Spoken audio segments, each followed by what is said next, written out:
today on the Tearsheet Podcast. So we started working with a few partners, and one of the major announcements we just made was with Priceline. So when a customer is redeeming today, there's usually a step in between that end good they're looking for, whether it's travel, whether it's merchandise, gift cards, and the loyalty program itself. So creating a relationship directly with the vendor, the aggregator, in this case, Priceline, was something we were keen on doing. We met with the Priceline team, shared with them the economics around loyalty, the billions of dollars that are available in the currency that they don't yet have access to, and they were excited about that. So what we brought to market was really all of Priceline's inventory, so not just Priceline.com, but Booking.com, Hotels.com, and brought all that forward to the loyalty space. Welcome to the Tearsheet Podcast. I'm Zack Miller. Today's guest on the show is Len Covello, co-founder and CTO of Engage People, which is a loyalty rewards program technology firm. Len talks about his firm's recent work of putting Priceline's entire inventory online to be purchased using rewards points. We discuss the program, the genesis of the relationship with Priceline, as well as the opportunity retailers have to tap into the billions of dollars stored in loyalty points and the trend to enable these types of transactions. Len Covello is my guest today on the Tearsheet Podcast. But before we hop into my interview with Len, I'm happy to announce that we've launched the 2020 Data Awards. Tearsheet's Data Awards are the premier awards program in the financial data industry. As apps and institutions further integrate, data and data sharing have become the building blocks of modern finance. If your company has a good story to tell, we'd like to hear it. Go to Tearsheet and click on the Data Awards tab to get more information and apply. My name is Len Covello. I'm the CTO of Engage People, one of the founders of the company as well.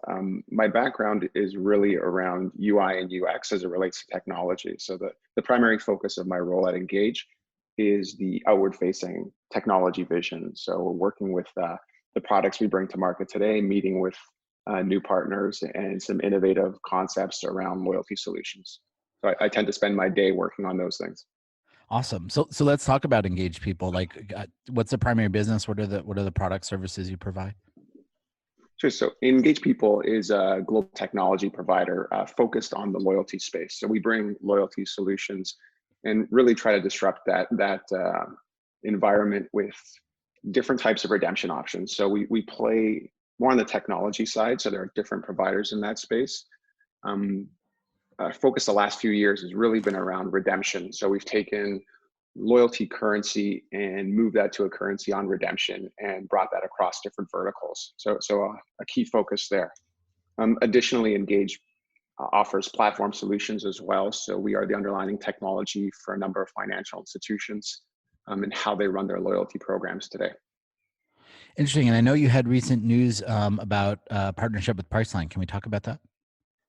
Absolutely. So like I mentioned before with Engage, we've been in this space for a number of years. Honestly, been around the inception of the company was traditional redemption. So catalog redemption, gift card redemption.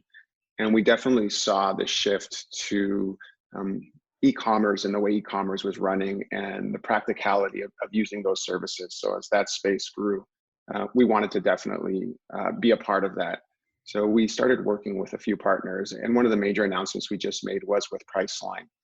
So when a customer is redeeming today, there's usually a step in between that end good they're looking for, whether it's travel, whether it's merchandise, gift cards, and the loyalty program itself. So creating a relationship directly with the vendor, the aggregator, in this case, Priceline, was something we were keen on doing. We met with the Priceline team, shared with them the economics around loyalty, the billions of dollars that are available in the currency that they don't yet have access to, and they were excited about that. So what we brought to market was really all of Priceline's inventory, so not just Priceline.com, but Booking.com, Hotels.com, and brought all that forward to the loyalty space. So launching shortly with some customers across North America, and you'll be able to redeem your loyalty currency directly on Priceline's inventory.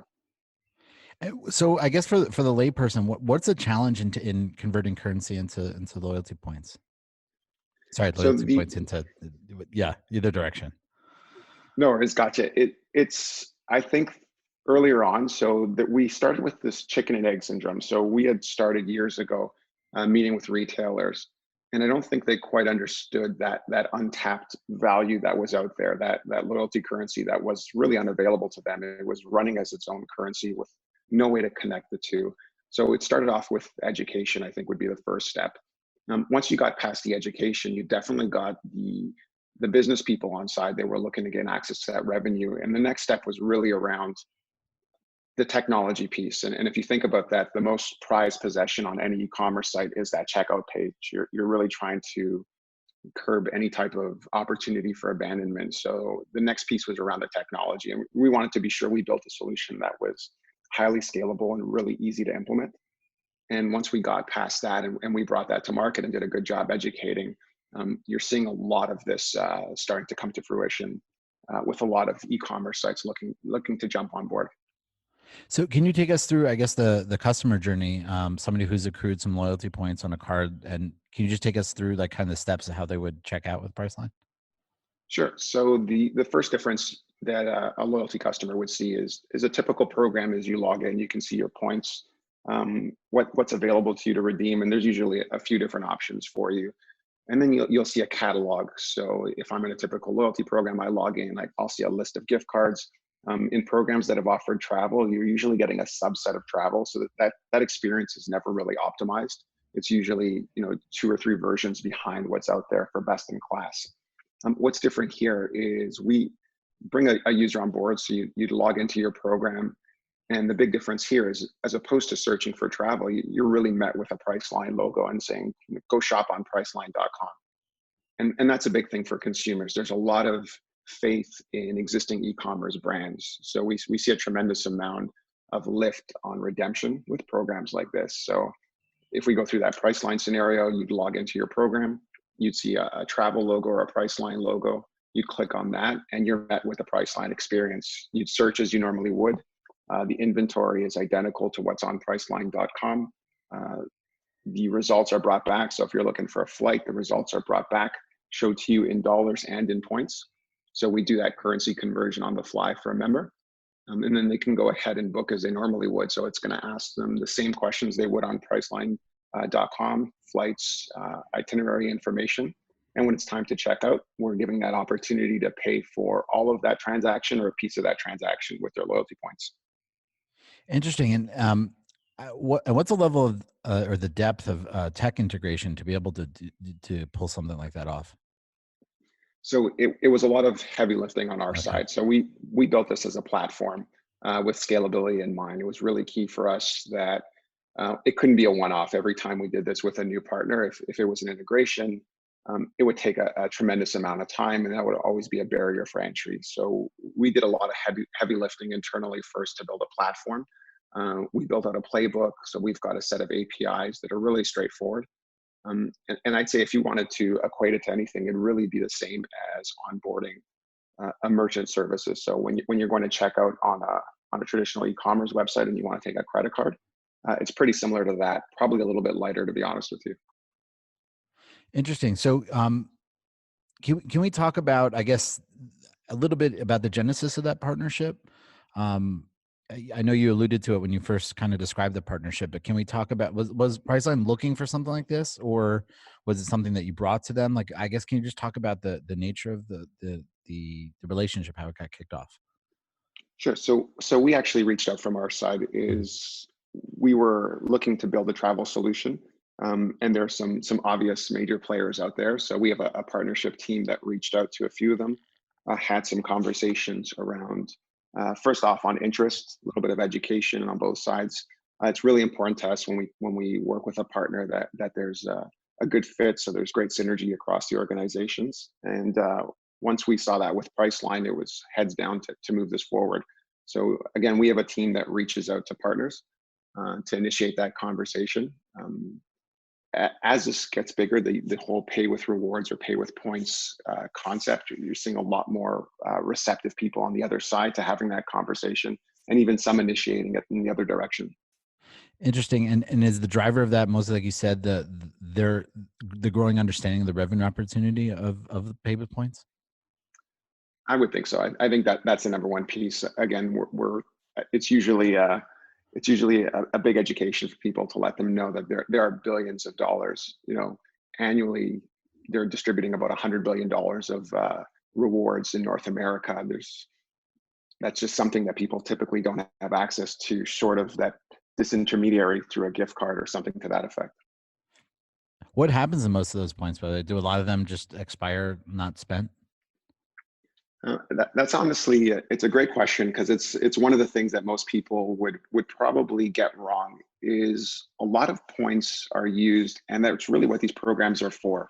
So the companies behind these programs want those points to be used. It's really what defines engagement. So issuing points that get unused or that might expire isn't a successful program. So a lot of work is done on the marketing side to have those points burned. The reality is they're a funded liability on the books. So if I'm a loyalty program today and I've distributed X number of points, I've got to have those points in a bank account as a funded liability. So from the program perspective, you've got the CFO is doing his best to get those points burned. He wants them off the books. So really the key to a good program is managing the CPP, which is your cost per point. You want to bring great value to the customer and bring them a product that you can buy at a good rate. That's a great way to explain it. And a retailer like Priceline, doesn't have to be Priceline, specifically, but do they see themselves as who do they see themselves competing for, I guess, in the ecosystem of points? Are they just another option? Or is there a way for them to kind of stand out, I guess, through an experience like this? So I think they are one of the options, and programs typically have their points allocated in specific buckets. So there's something called core rewards, which is usually the redemption option tied to the program. So if it's an airline rewards program, a good chunk of those rewards go back into purchasing airline tickets. If it's a bank, you can now use points for redeeming for bank products, which is a fantastic option we're enabling as well. So there are those different categories that customers want to redeem for. They usually have different value propositions as well. So the key to someone like Priceline being successful in this space is embracing it. Working together with the partners who we have programs with, as well as our team, to have promotions, to bring good value, good offers. And again, Priceline's been great at that. So we see the opportunity for a lot of success here. From the retailer perspective, Len, is there an element of, I guess, new customer acquisition also by tapping into the points channel? I would think so. I think you've got a new market. So you've got discovery aspect to it. Yeah. Yeah, you've got all the customers in that specific reward program that now have visibility to you, that have a currency. There's a lot of data that suggests that a customer will spend additional dollars when they're using points. So, if I'm paying for a trip or a vacation on my credit card, I'm going to spend a certain amount of dollars to do that. If I'm going to use points for that, customers see it as almost free money. And I'm cautious when I say that, but there's this thought of free money. And when you're playing with free money, your basket size increases. Interesting. So can we back out a little bit from the Priceline story and talk about more at the trend level, about turning loyalty points into currency? Can you describe, I guess, why that's happening? Why now? Like what the hurdles are in making that happen? Can you just talk about it, I guess, a layer up? Sure. It's probably a number of factors that come together. I think the maturation of e-commerce is a big part to do with it. So what we saw years ago is the typical space had companies such as ourselves dealing with distributors, possibly the brand directly. So if you were going to redeem for a product, it was brought in as inventory. And as e-commerce grew, and you have the likes of Best Buys, Walmarts, and Amazons, it was clear we couldn't compete with them. They have got tremendous size, tremendous reach. Today you can order a product on Amazon, and in some regions you can get that delivered by the afternoon. So we saw that early on and said, we want to be a part of that. At the same time, as those retailers matured, they were looking for greater reach. So they're doing their typical marketing, they're optimizing their properties online, and now they've got access to X amount of dollars by accepting, credit card payments. I would say there's been a couple companies that have been a catalyst for this as well. There's been some great stuff done with the likes of, Amazon's done some work with Amex, Capital One, and Discover to bring their pay with points, so the pay with rewards online. Visa and MasterCard had done something similar. So they offer the ability to really get a statement credit or a purchase eraser with your loyalty currency. So there's been different ways to attack this. And I think collectively, really what it's done is brought this opportunity to the forefront for the brands. So I think that was the catalyst for this. And now it's just that snowball effect is you're seeing more and more companies wanting to be a part of this. Are there particular attributes at the brand level that make them, more inclined to run a program like this, or or make the program more successful? I think the partners that are going to be most successful are going to be the ones with tremendous reach. Mm-hmm. A lot of these programs are not regional, and we'll see that. We'll see the regional adoption come shortly, but a lot of the bigger programs are global in scale. So if you think of hotel programs, airline programs, even some of the larger credit card programs, they've got global reach. So when you've got a partner that can distribute across a continent, that's going to make them more successful on day one. Again, I think that'll get deeper as platforms such as ourselves get out there and make the onboarding process easier. You'll see a really nice connection between regional programs and regional retailers as well. So, Len, what about? I mean, it sounds like you're enabling a lot of this business to happen where it couldn't necessarily have before. Are there nuances? Is there innovation that's happening in, I guess, the type of activity that's now being enabled through this connectivity? I'm going to be honest with you. As a CTO, I like to think that nothing's impossible, and it just requires I like that answer. some thought and some work, and that probably gets me into trouble a lot of the time because innovation to me is really taking assets or tools that exist and bringing them together to create a new solution. And that's really what happened here. Is again, e-commerce was moving along really well. Loyalty programs were getting more sophisticated. On the other side of the business, I think something that was helpful for us is the fact that we run these programs today. We knew the ins and outs of them. So some of the partners that we're starting work with today and early on, we definitely bring that expertise. So they want to accept this currency, but they don't really understand to the level they need to how a loyalty currency operates. The different values, the fact that loyalty is around personalization, and there may be different point values depending on a segment a user's part of. So we bring that expertise, and as we brought these solutions to be more robust, more cloud-based, and honestly more as a SaaS offering, that allowed us to really do this. So I think the technology's evolved.